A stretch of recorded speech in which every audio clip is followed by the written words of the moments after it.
silent.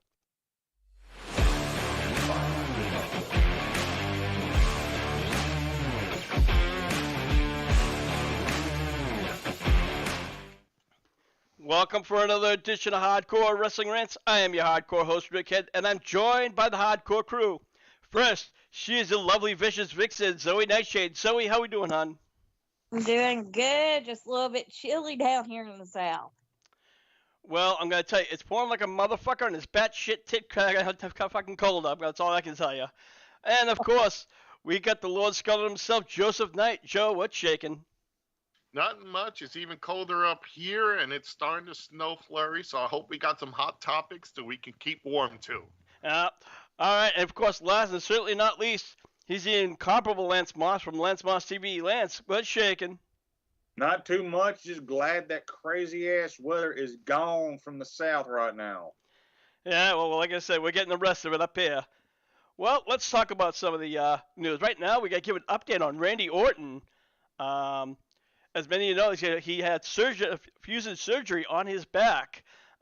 This is from the injury he suffered back in May. As of right now, there's still no timeline as to when he could return or if he will be returning. Orton is 42 years old, has won every title in the WWE, including 14-time WWE and World Championship. Joe, do you think it's time for Orton to hang up the boots? Is this his a wake-up call, so to speak? No, he's got a couple more years left in him. He's still in peak, physical condition. It's just, accidents happen, and he needs to basically just heal up. He does need to do a reduced schedule, in my opinion. Randy's been there since his 20s, so he's been there for 2 decades, literally, and he's done everything he can do. There's really nothing left for him at this point in time. I say reduce his schedule, give him a couple of times where he could be a special attraction, and that will obviously work for Randy. Okay, well, Zoe, let me pitch this to you. All right. Now, again, he says 42 years old. Now his latest is the back surgery. But he's had several problems with his shoulders, rotator cuff specifically. I think he's had a knee injury as well. So, I mean, reduced. Would you say that he should go for reduced, time, or do you think he should just retire? What's your thoughts? I mean, if he feels up to it and the doctor clears him and says, yeah, go ahead, I say go for it. But then again, part of me is like, he is very injury prone. So part of me is like, I think it's time to hang up those boots and spend some time with the family. All right. Lance, over to you. Well, he's been injury prone his entire career. Because, hell, I think the shoulder actually happened in a match with Batista on Raw. Yes, it did, if I'm not mistaken. And honestly, now his lower back fusion, granted, he was probably one of the top workers in the company before this. Honestly, it all depends on how he can recover from this, because the older you get, from what I've seen, the bigger the pain in the ass it is to recover from this injury in this business. So if his back can't handle it, the Viper might need to hang it up. Yeah, and and I again, hate to say that. And I'm almost inclined to agree with you, Lance, to a point, because yes, I mean, these wrestlers are built to to take these kind of injuries, but back injury is nothing to laugh about. If this was something that happened maybe 5 or 6 or even 10 years ago, I could say, you know what, yeah, he can go back for another run. But maybe with a limited schedule, maybe he can come out for those big matches and the big events, and maybe even help push another wrestler, like help pass the torch, so to speak. Because I don't see him running at a full schedule, and I certainly don't see him running with another title run. Unfortunately, I don't think he's at 14 is going to be his last championship. But Yeah. as I said before, he's won two different tag titles with two different people. He's had the U.S. title, the Intercontinental title. I think the only one he hasn't had was a 24/7 title, which I think nobody really wanted unless if you were desperate to get a championship. I'm not sure. So somebody correct me if I'm wrong. Did he get the Hardcore Championship at one point? No, and he didn't need that belt. He No. basically Randy's been the top tier guy. He never needed those garbage belts, the 24/7 and the hardcore title. But he's held tag titles, as we know, with Edge, and even in Evolution, he's held titles. So yeah, obviously his championship days are done. He's just that guy who's going to be, I hate to say it, like an Undertaker. He's going to appear when they need a star to kind of perform out there. Okay. Well, I guess we're just gonna have to, go with that, and hopefully hope for the best. Speaking of injuries, Saraya was a recent guest on AEW's Unrestricted podcast, where she stated that there are a couple of moves that she won't be taking due to her neck injury. She injured her neck twice when she was in the WWE, and this is what she had to say: "I need to be cautious this time. I don't want to take a German suplex.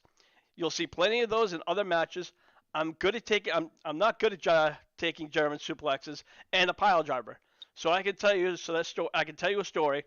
It's fine, but I'm not going to be taking those certain match up bumps. And it's just those moves that's out of my repertoire."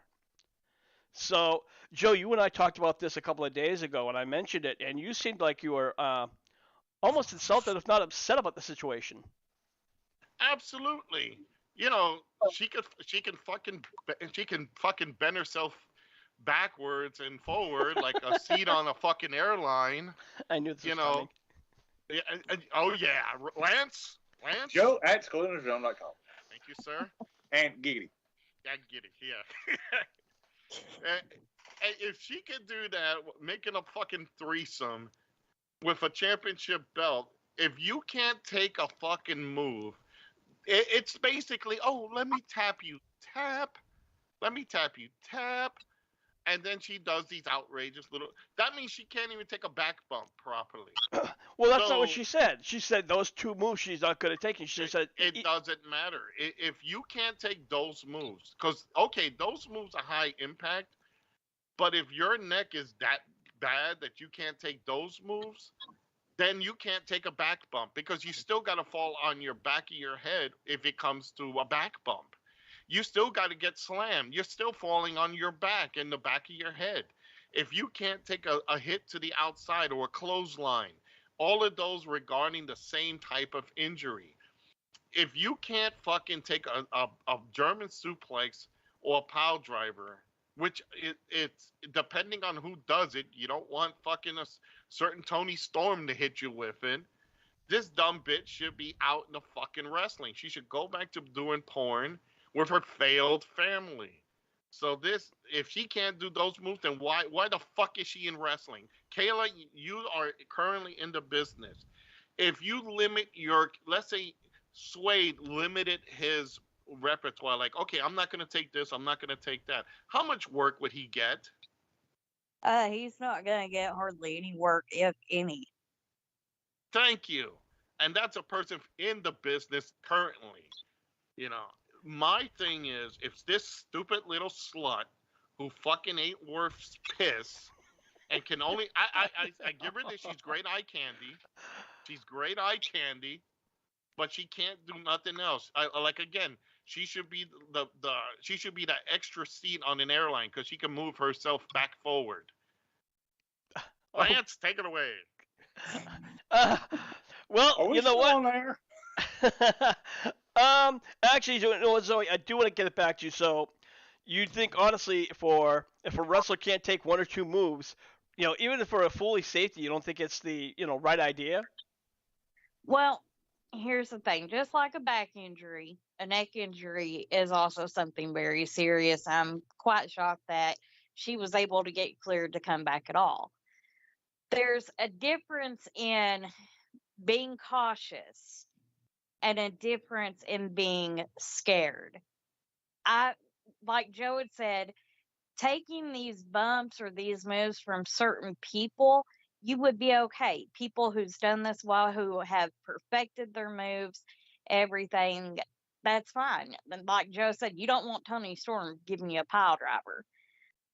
I, and if you sit there and you start limiting your moveset, limiting the moves that you're going to take, you're going to start adding more and more of those on to it because you're scared of what's going to happen.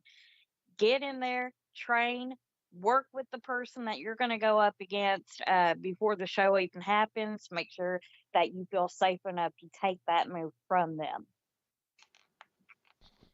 All right. Lance, over to you.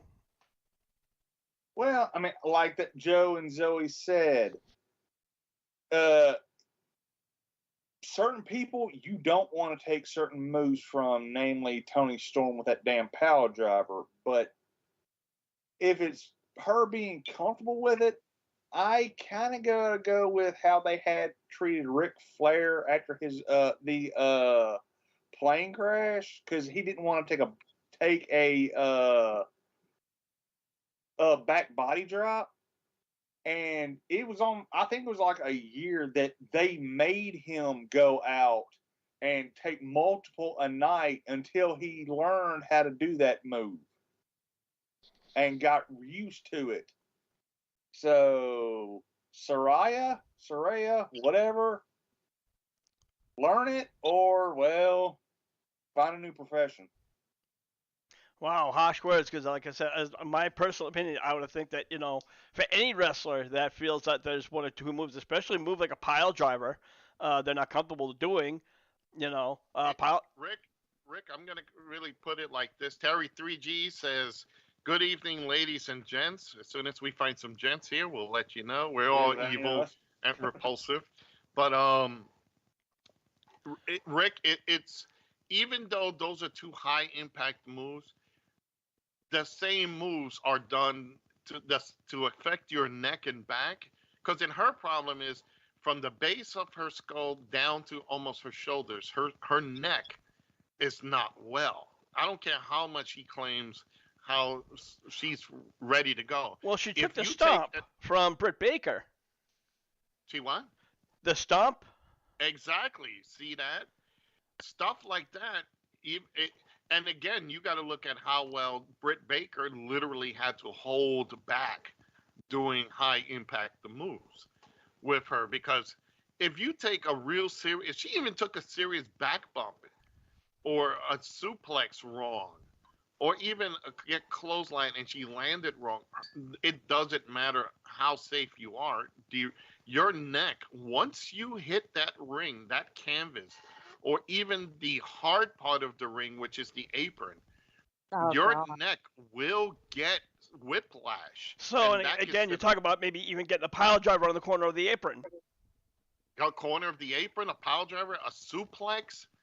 Anything on the apron is like the worst place to take a move. It's the hardest part of the ring. That can break bones. That can cause serious damage if it's botched or if it's not done right, whatever you want to call it. All right. Exactly. Now, I'm going to go back to where Saraya, when she was in the WWE under the name Paige, where she re-injured her neck. She came back too fast, too soon, which she even admitted. But then you had Sasha Banks, who's fucking injury prone, who, if you watch, I watched the video, and even I cringed just the way she, heel kicked the back of her lower back. Her head just snapped right back, and she couldn't move. It was a scary, 40 or 50 seconds, almost a minute. Now, look at that move. Look at that move. It wasn't a high impact. It was a kick to the back of the head. Granted, Sasha the Brain Dead Banks fucking kicked her hard, but if a move like that can instigate her neck injury, can you imagine a clothesline or whiplash in the corner? How it's gonna affect this dumb bitch's fucking wrestling? It's like, oh, here, take my hand and help me across the street like an old lady. That's how you're going to have to deal with Paige in that ring. It's going to make for horrible matches. That means all the high impacts that Willow does, that Britt Baker, Jamie Hayter, Thunder Rosa, Yeah, not even. Let's not even count the fucking Japanese girls who do high impact stuff. Or the So boot from Jade Cargill. thank you. Can you imagine this dumb bitch is gonna be hiding in a corner for the most of her career, trying to and collecting a huge paycheck because Tony Khan's a fucking mark because he probably thinks, well, I've got, let's see here, Ethan Page, or I've got Sanjay Dutt and Jay Lethal. Maybe we can do something with her backstage for OnlyFans because that's all Soraya is good for. I would tell that to her face and send her home crying because Well, I I do think not somebody have already no beat you love to for the her. punch because a fan did say that to her face, and then she actually broke down in tears. So. Yep. Now, what is that fan's name? We need to make him the fan of the month here in the HWR because a fucking guy like that can say the same shit. I think it was Terry. If somebody could say that to her face and she ran crying, then the truth hurts. Well, we need to bitch. get this out. Terry, was that you? Come on, you can tell us in the chat room. It's all right. We'll still love you either way. Well, he's a cool guy. He's a nice looking dude, but I'm not gonna love him. Well, anyways, thanks, Joe, for making it more awkward. Yeah. Leave it to Joe There for we that go. one. We're moving forward. Well, you know what? I wanted to speak on one more topic regarding Saray because apparently she's trying to get her brother Zach Knight into AEW. She thinks that maybe he should try to at least get him a try for an episode of AEW Dark. Now, guys, I've seen this guy wrestle. He can't wrestle. And he said, she boasted that he just got through working in Japan, New Japan, but it wasn't New Japan Pro Wrestling. It was one of the indies up in Japan. So I'm going to go around the table. I'm going to say right now, this guy does not belong in wrestling. Zoe, over to you. I mean, you know how they've been putting these little indie guys in the ring with Keith Lee and they don't even last like a full 10 seconds? Yep. Maybe he could be one of those guys one time. On Dark, all right. Well, I guess he can get his 10 seconds of fame. I don't think he's not sure about a contract. Joe, here's your time to rant again. What? Gee, I thought I was gonna be last because he. All right, then you know what? They keep on rumbling. I'll ask come Lance. back to Lance. me. Yeah, come back to me when Lance is done. Well, I guess with Zach Knight, AEW Dark needs job talent. And also, here we go, Joe @exclusionzone.com. Take it away, Joe. You know what made me laugh there for a second? You can hear Zoe snicker, like she already started laughing. Like, here it goes, you know. All right. First of all, you got a stupid, slutty little bitch who can't fucking wrestle that has to walk on cotton so she don't get hurt. Now she wants to bring her worthless piece of shit British fucking worker who's not even a worker. He's a fucking mark who can't fucking do shit in the ring. He was rejected by real promotions, including WWE, because they know he's a fuck up like the rest of the fucking family. So if this guy wrestled in the Shindies, which is short for shitty independent wrestling, then I doubt he's gonna get anywhere. And if Tony Khan even puts him in the ring, even as a jobber, let me enhance something for you. The jobbers that they got there are not really jobbers. All right. I evaluated Dark and Elevation. Yes, they lose to the names, but they get their shit in. And some of the guys on my show next year have worked actually on Dark, and they told me how it works. They get their stuff in. They're allowed to express their character.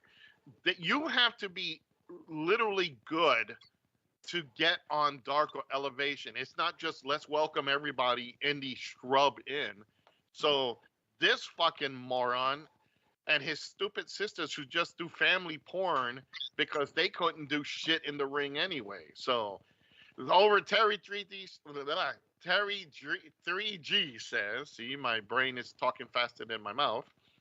Would be a great to add another UK wrestler before they do their UK tour next year. Yes, if they had someone good, not these two. not these two worthless fucking anybody from the Soraya Knight family, and no relation to me, thank fucking God, or Jason Knight, because we would go personally up just as we will do what they did to try to do to Joe Biden, sabotage his rental cars. So these two do not belong in the ring. Her brother, let alone let him be handicapped someplace else. Let him go. Actually, a bloody good show. Do you want your fries with that, sir? Yes, I do. You fuck up. That's all he should be doing. Take home jolly good show, sir. Please drive to the Golly. next window and get your change, please. Motherfucker. Okay, all right. Oh God, this is a podcast, and I'm fucking I cracking got up. that, son. I got Oh that. Jesus Throwing it in there. Christ, we're all going to hell. But hey, all right. I've been there, and I've been to hell, and they sent me back, and they said, "Motherfucker, you made too many kids. Get the fuck out of here." All right. Moving on. According to reports, WWE muted out Sasha Banks' chants during the Survivor Series match between Ronda Rousey's title match. Dave Meltzer recently reported that despite all talks WWE's trying to have with Banks, it's still a muddy situation. Also, Banks recently made two trademarks: Mercedes Monet and Monet Talks. That's Mone, not money. So, um, you know what, Lance? It sounds like Banks has moved on, or at least she's getting ready to, unless the WWE makes a huge offer that she can't resist. Well, I think this is probably going to bite her in the ass because, yeah, she did The Mandalorian, and yeah, she's done little things here and there, but that was also with the WWE machine behind her. And we'll see how much Uncle Snoop can do for her. Well, you got a point there that yes, Snoop Dogg got her foot in the door, but whether you like her or hate her fame, I think she made her Yeah. own fame because she didn't have Snoop Dogg the whole way through. In fact, there were a couple of almost 2 or 3 years that I didn't even know she was related to Snoop Dogg until you guys brought it up. Because I was just like, okay, who's this chick? Because this is when she was down in NXT. She was a good wrestler for what it was. And then I saw her come up, and I think that's how when Joe started, complaining, sorry Joe, about her being the only reason why she got there because of Snoop Dogg. But yes, she is botchy like hell, but she's also made a name outside of wrestling. So for some reason, if she can't get into another wrestling organization, doesn't mean she can't get into another opportunities. Joe, what's your thoughts? Okay. Here we go. Zoe, go get yourself a cup of coffee and a sandwich because this is going to be a fucking shit. This blue-haired piece of fucking shit. Hey, I got blue hair. No, but you're pretty. Yeah. Not this little skinny little fucking twit that the only claim to fame is her uncle is fucking Snoop Dogg. Wow. You know what? And botching Banks ain't fucking worth spit. And if AEW, if all the women in AEW, I hope one of them listens to this because I will send this to fucking AEW. Tell your women's locker room to boycott this little bitch so she does not enter your fucking ring. If you do, break her neck because she is not worth. She's over egotistical. She thinks she's fucking better than anybody in and out of the ring. The only reason she got on the Mandalorian is probably because of her uncle says, look, please give this stupid little fucking bitch a chance. She doesn't have much. She don't have any sort of credibility. Just give her something. And I wonder why we only have so few listeners. No, we got a lot of listeners, believe it or not. They share this shit around. I get compliments. That's the thing. I get compliments for my brutal fucking honesty. You know, and I tell it like, and I'm Jesse Ventura. I tell it like it is, McMahon. Because let's face it, I will praise her on how her performance has been when she's not fucking botching. She was in the first Hell in a Cell. She did a lot of hardcore stuff. She's done high impact moves that a girl's her size should not do. Okay, so she brung it. I'm not denying that. Okay, but when you take that away, the egotistical part of her comes up. And then it's like, oh, I want special treatment for this. And she'll bring anybody down with her. Look at fucking poor Naomi, Hmm. you know, all because this girl wants attention. Now, if she's going to be moving on to do something else under the name Monet, because that's how you pronounce it, she's Mercedes Monet, you know, it's better than Banks, you know, unless they call her bitchin' Banks or whatever fuck. But hey, but and stay with one color hair for God's sakes before it all. Well, she doesn't have hair; all that's weaved in. So honestly, Rick, I would not miss her in the least bit, and I'm sure Disney, with its fucking woke failed movies, will probably use her as a voiceover to be a lesbian. All right. Well, Zoe, what do you have to add to that?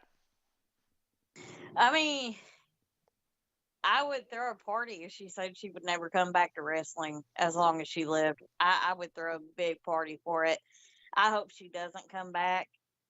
I mean, her botches kind of outweighs the goods. Her ego outweighs the goods. I never want to meet her as a person. I just do not. I genuinely do not like this girl, and I will never watch anything that she has any part of. All right. Well, let's move along. As many of you know, William Regal turned on the Blackpool Combat Club during John Moxley's AEW title match against MJF. Um, then last week on Dynamite, Regal went to come out and John Moxley confronted him and was getting ready to kick the shit out of him, but Bryan Danielson intervened. And long story short, uh, Moxley said, "This is your one chance. Run away, run far away, and never come back." Now, this had fans buzzing and throwing rumors all over the place saying, "Oh, is he leaving AEW? Is he going back to WWE?" And I was reading all the rumors, and I could do nothing but laugh. And I'm like, he still has a long-term contract with AEW. So, Joe, do you really see William Regal running away or leaving AEW anytime soon? Not at all. But I want to bring up something real quick. When you were doing the Sasha Banks segment, right? I'm also monitoring this on YouTube, folks. So, and here's the thing: when we were talking about Zariah's brother, I didn't get a chance to say this, but because I'm long-winded and my mind starts going off on the fucks. It says Terry says, "Come on, Joe. Remember, you're Asian, so you're only good if they do New Japan." So, damn right. If they did New Japan, I hope they kill him. Anyway, when you were switching from Sasha Banks, you accidentally switched to William Regal and then back to Sasha Banks. Yes, I I make that figured. same. I made that same face that Regal does every time I see Sasha Banks. Okay. So anyway, Regal's got 3 more years on his AEW contract. AEW would be stupid if they let this man go, because he is a brilliant mind in the business. He knows wrestling.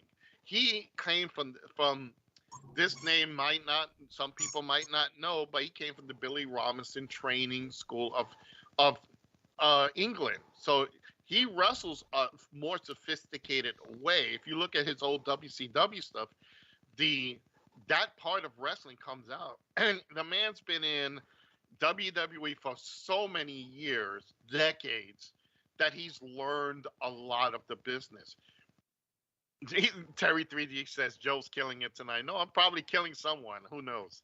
But for them to lose Regal would be such a huge loss for AEW.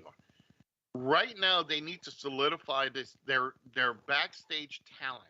Now, the reason I say backstage talent, guys like Dean Malenko, guys like Arn Anderson, Tully Blanchard, Regal, and every of those veterans who can help guide this product forward and not let it go into the cesspool that WWE had become when Vince was there.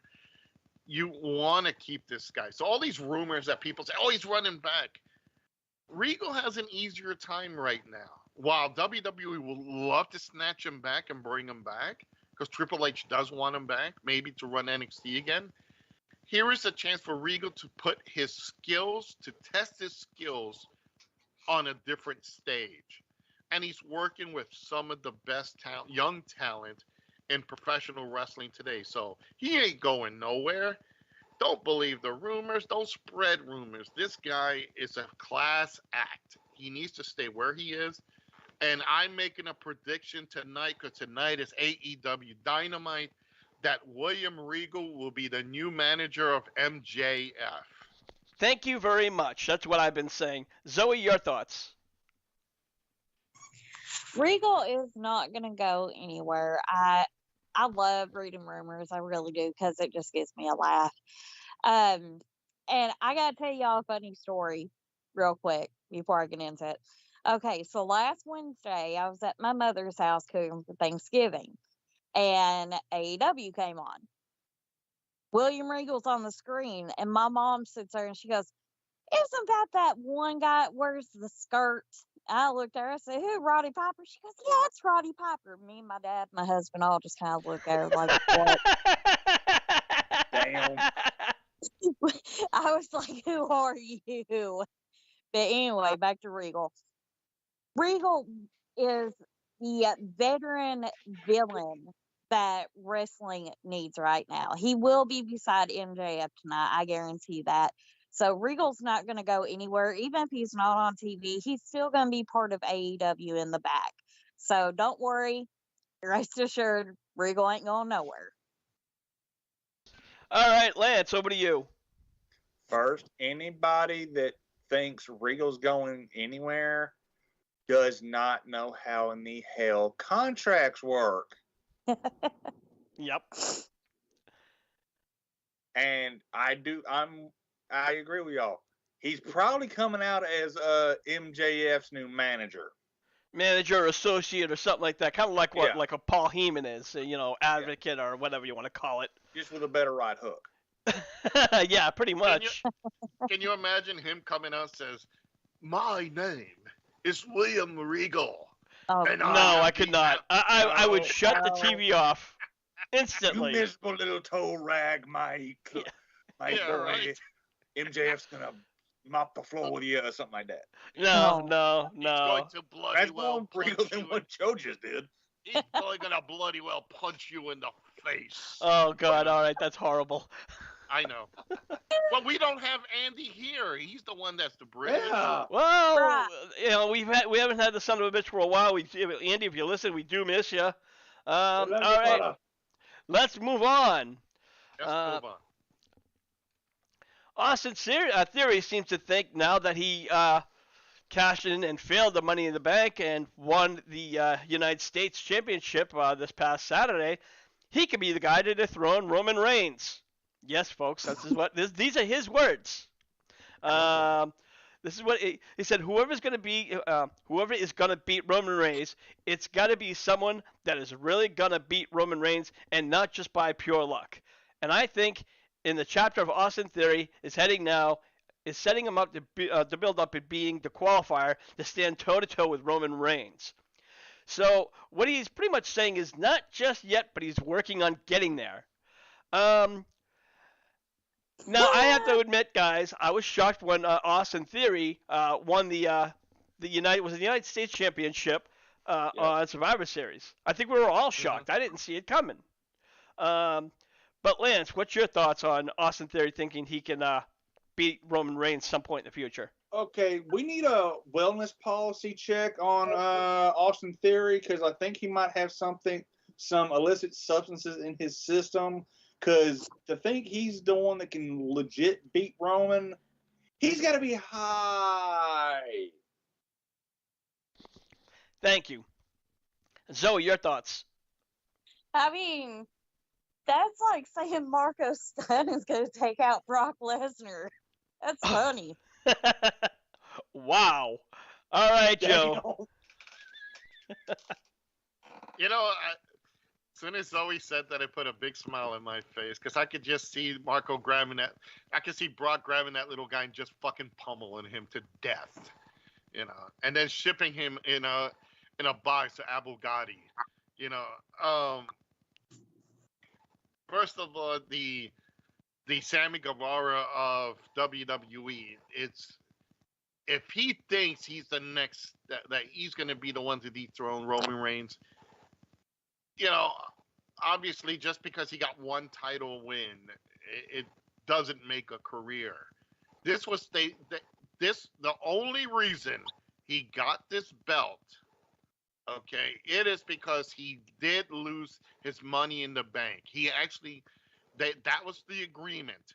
Okay, you lose your money in the bank briefcase. We'll throw you a bone later on.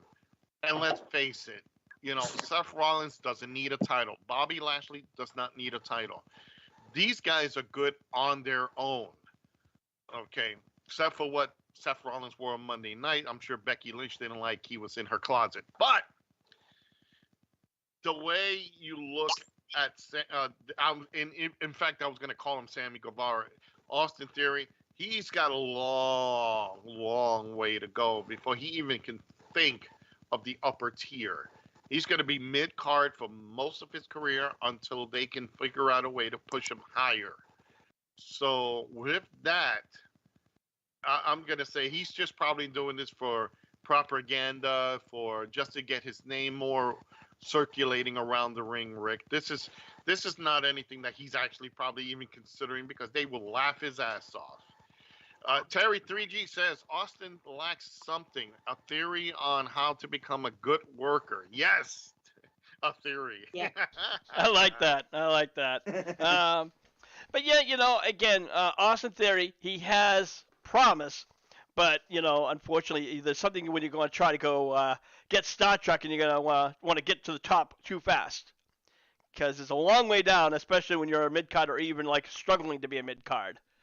Um, but I mean, there are a lot of other wrestlers right now. I'd like to see Seth Rollins take a serious run at Roman Reigns, but you know, right now I think he's still a heel, so I still think I wouldn't fly. He has to be like almost like the old Architect, where he could go face Roman Reigns in the Bloodline.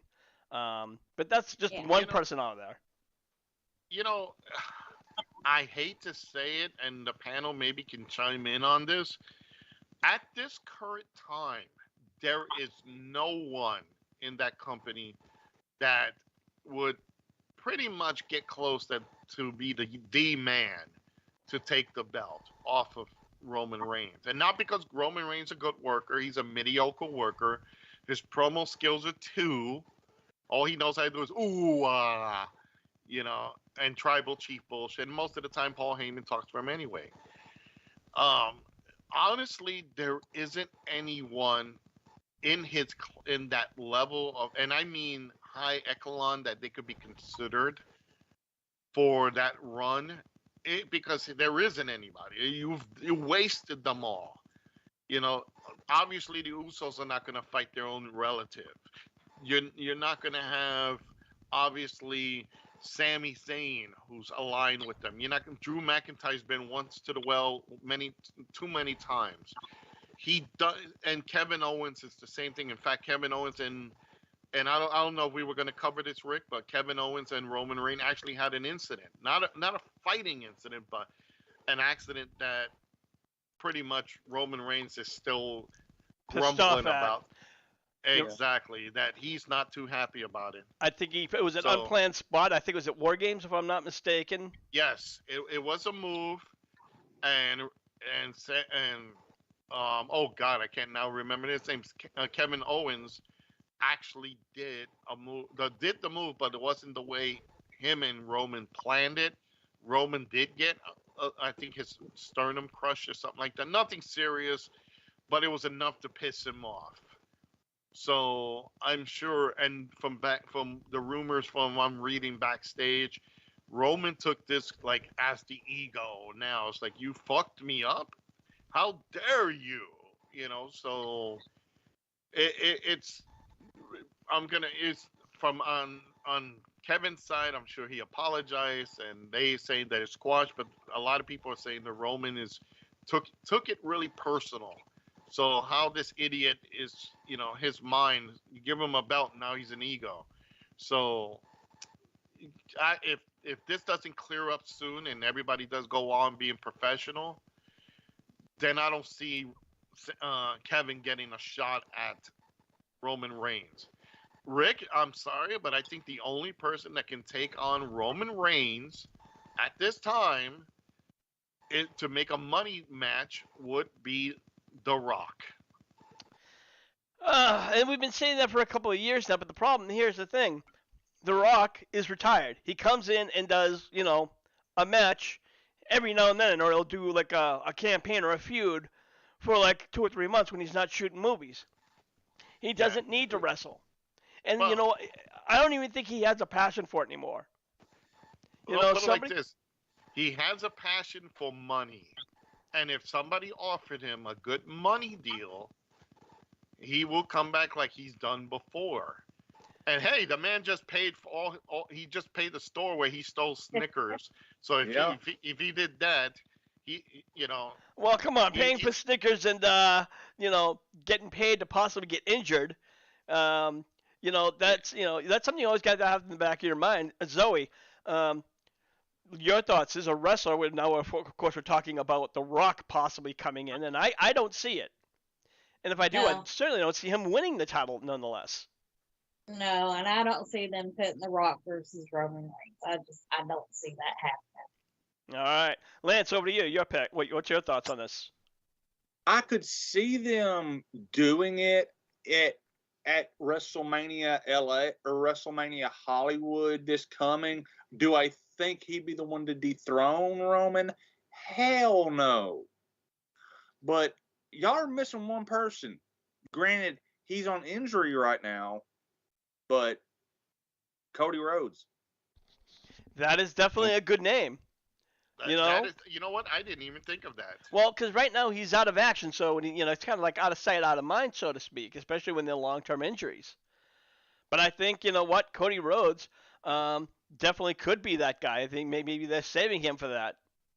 They're keeping Roman Reigns on this long, huge milestone after milestone after milestone, uh, just for Cody Rhodes, and that would be a huge cap and huge feather in Cody Rhodes' hat. I think, guys.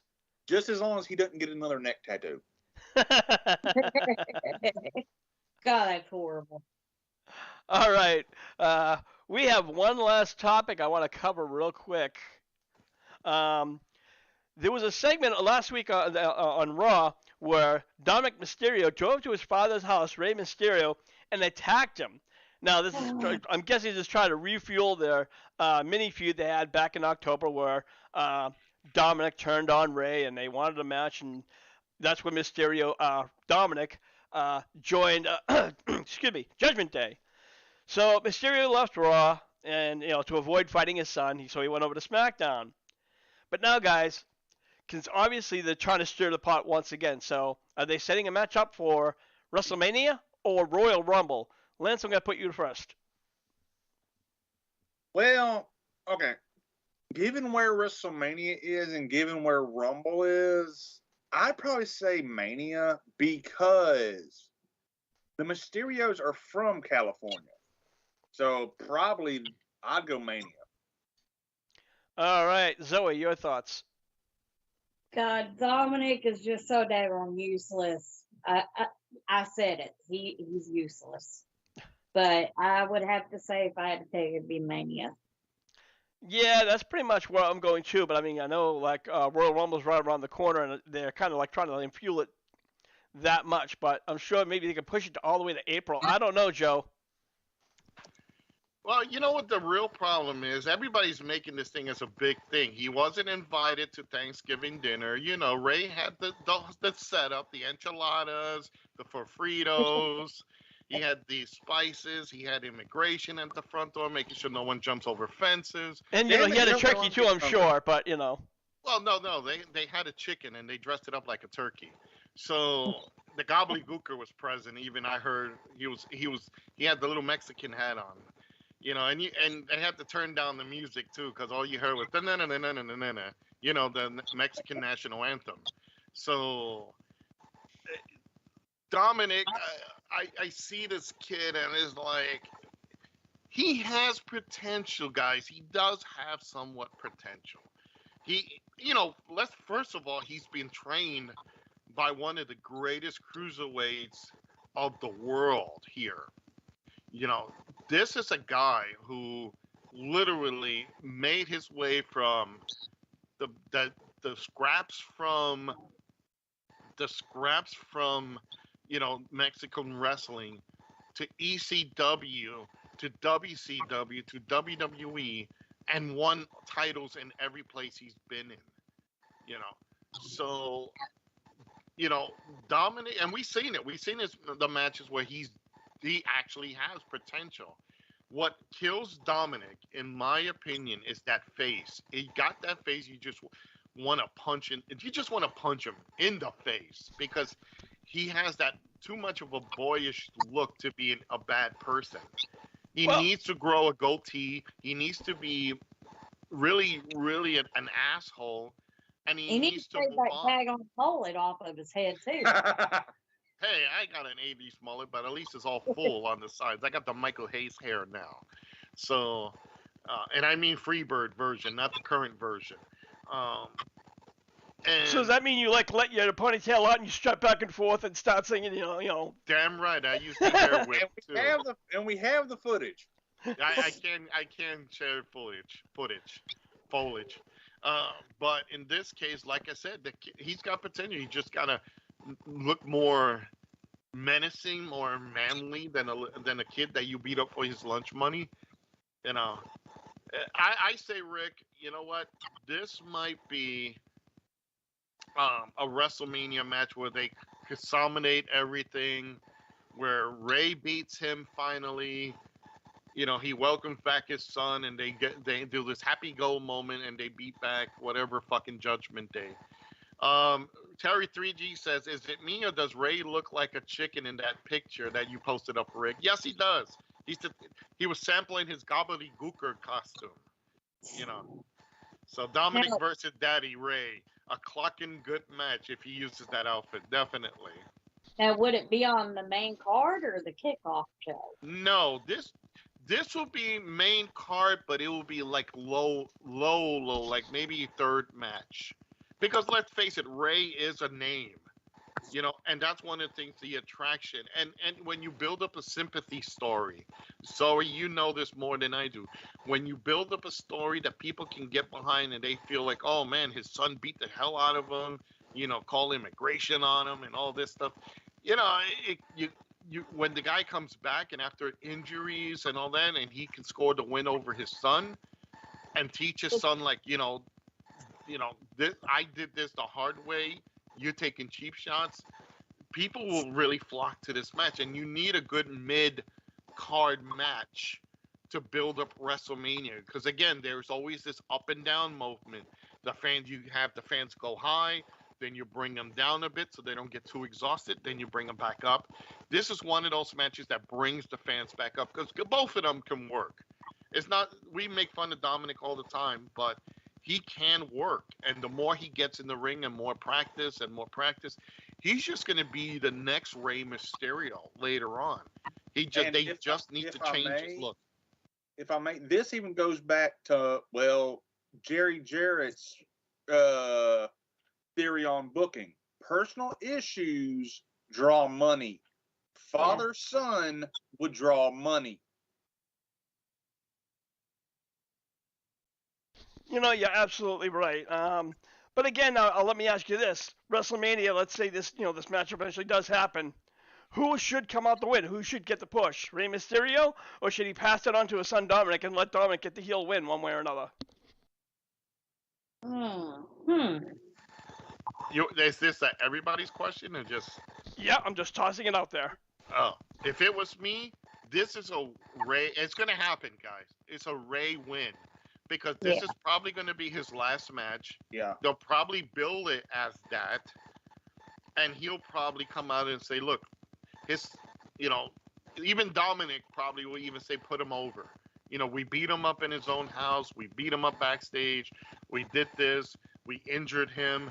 You know, they'll build it up at Survivor, at Royal Rumble, and they'll say, okay, this is Ray's last match.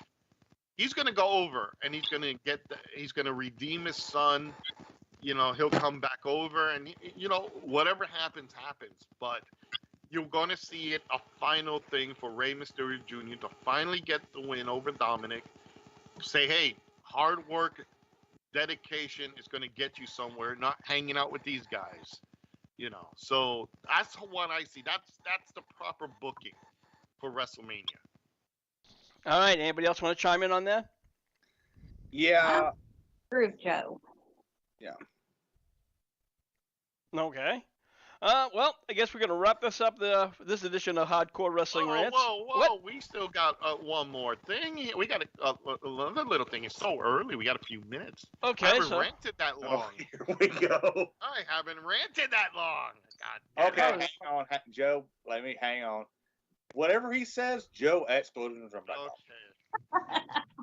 Okay. So you know what?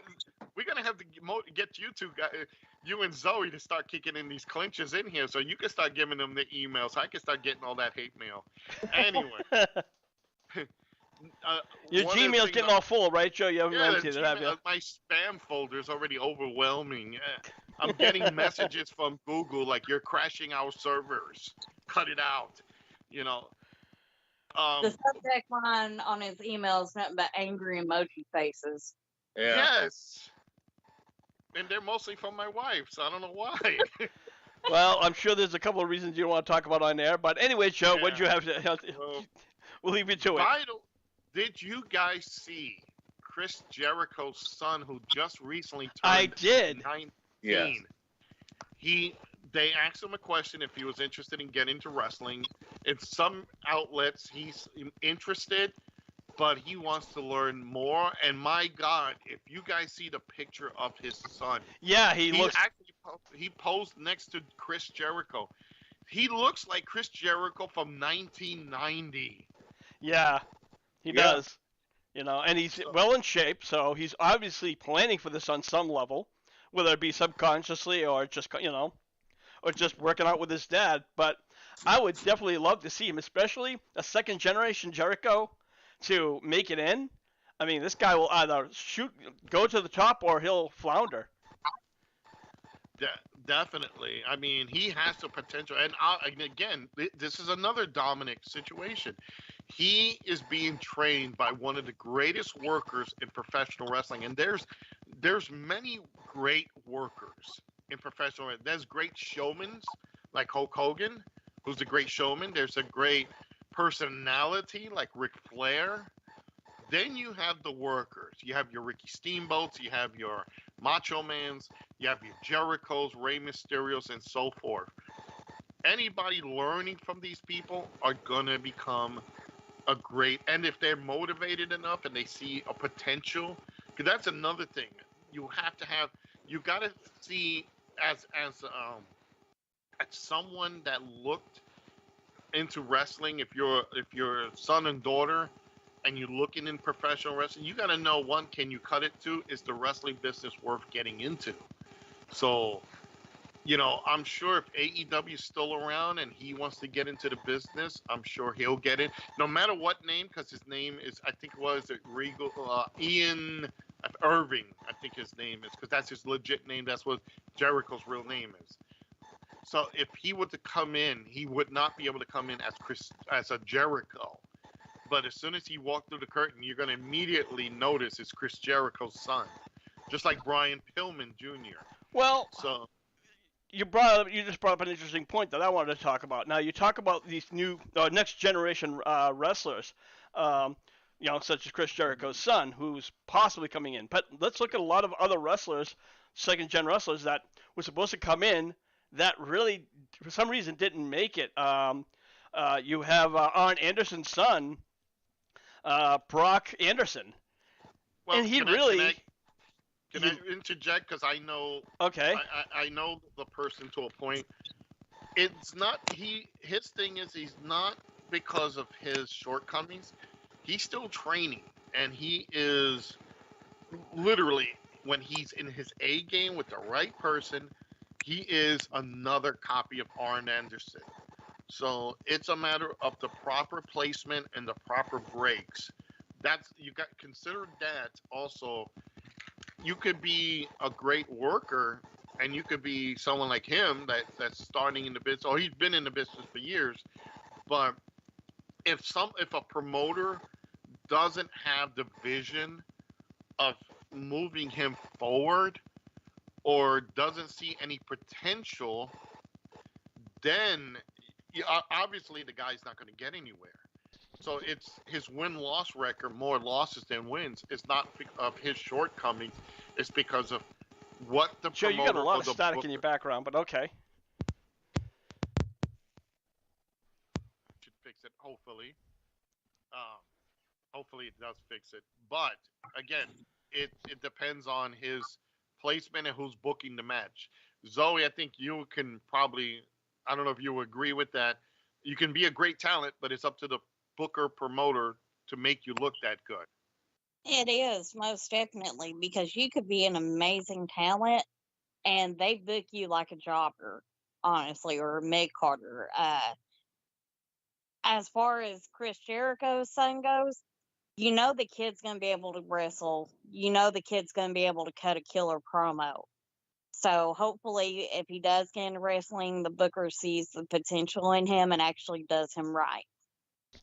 Well, let's talk about another one, Brian Pillman Jr., who's into AEW, but unfortunately Hmm he's been underutilized. Now, he's a great wrestler, not 110% on the mic as his father, but he was definitely still a great wrestler. Oh, Um, he can move big time. He's amazing to watch in the ring. so I think the problem is why is he not getting that push? Is it a lack of merchandising, or is it just he's not good on the mic? I mean, what would your thought? It's Go ahead, who Joe. me or Zoe? Anybody. I All right, think Lance. too many fish in the pond. That's a fair point. Lance just hit it on the head, Rick. Yep. When you have too many people on the card and you don't have a direction for somebody, that's what usually happens. You've got great second, generation, third generation talent. If you don't have someone that can sit there and says, okay, let's capitalize on this, let's capitalize on that, let's move him in that direction, you're not going to get he's not going to get anywhere. Like look at Ricky Steamboat's son. you know he can work, he knows he's pretty much another Ricky Steamboat, but again he's lacks something, and in their promoters eyes, why am I going to push him? Again, it's all about placement and how many people are in there. Then you had, what was it? Was it Chris Benoit's son David who wanted to be a wrestler and he just couldn't cut it at all? I think, guys, is that correct? I think honestly the reason he wasn't able to was the whole stigma. Yeah, it's like he Yeah. got labeled before he even got started. Yeah, pretty much. And I've seen a couple of his matches during the indie scenes, and he was pretty good. And the thing is, it's scary as to how much he can wrestle and look like his father. So I think, Yeah. again, that's the thing. WWE, unfortunately, will probably blacklist him, although they don't want to admit it outright, because of the whole Chris Benoit situation. And unfortunately, that's a huge burden that poor kid has to carry.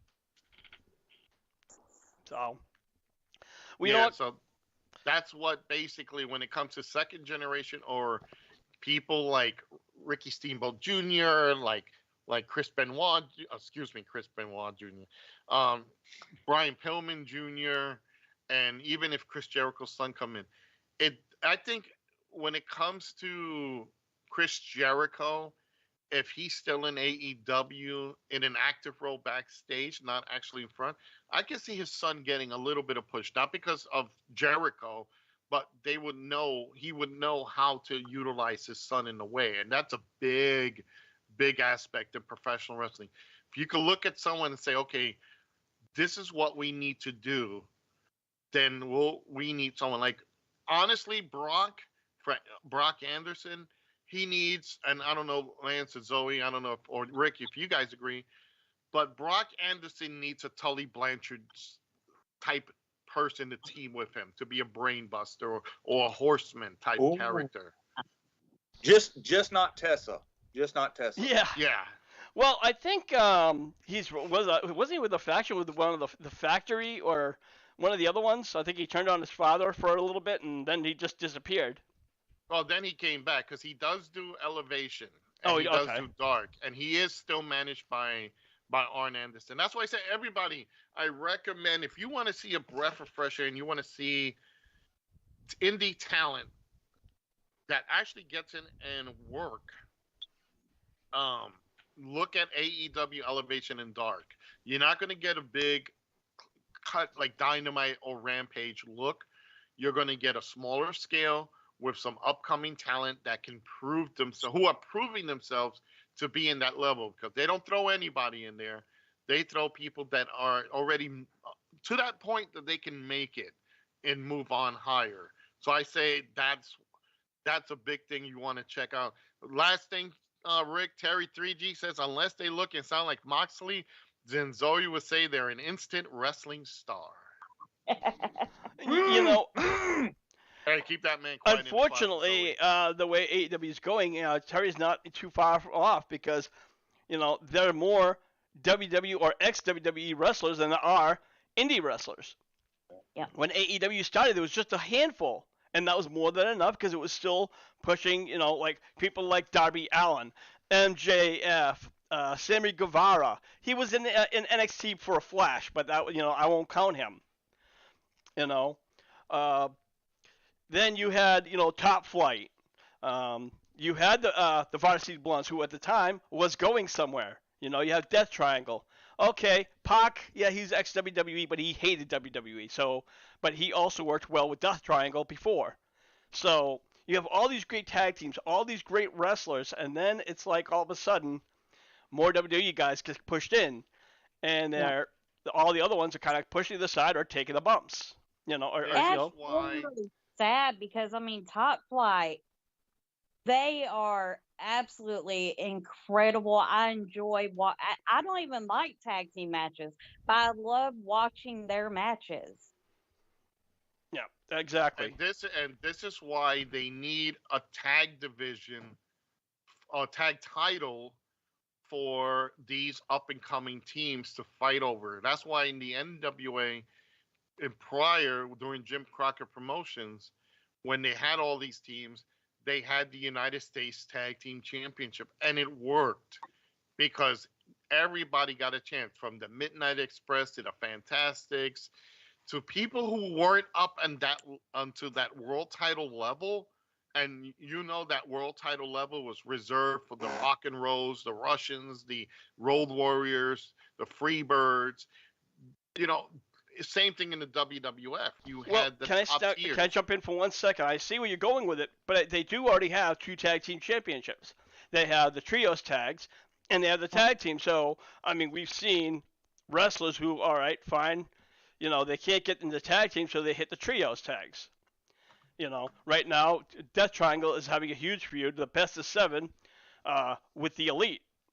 So, and these guys, I think, actually, if I'm not mistaken, the Bucks got the title one time, right? They were a one-time tag team. They were one time.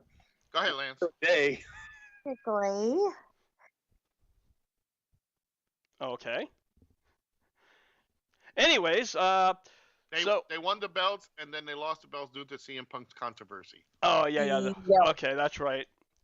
No, that was the trios tags. I was talking about the tag team. I was talking about just the Young Bucks. Oh yeah, they can tag. Okay, so yeah. In fact, they were the first tag team champions, if I'm correct. Yep. Okay, that's right. But I still think that they need a tag team, like a TBS tag team title. Reason being is, I don't want to see so many trios matches. I don't want to see they had that even in the old NWA and Jim Crockett Promotion, the 6-man tags.